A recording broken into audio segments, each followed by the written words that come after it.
You ask Tiger to solve. This deals with linear equations with one unknown. The final result is x equals 11. Let's solve it step by step. Simplify the expression. Group like terms.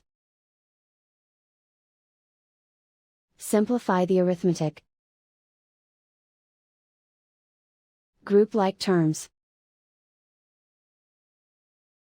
Simplify the arithmetic. Group all x terms on the left side of the equation. Subtract 7x from both sides. Group like terms.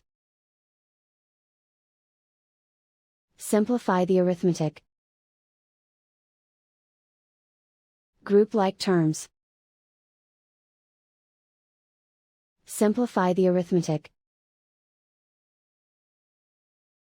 Group all constants on the right side of the equation. Add 1 to both sides. Simplify the arithmetic.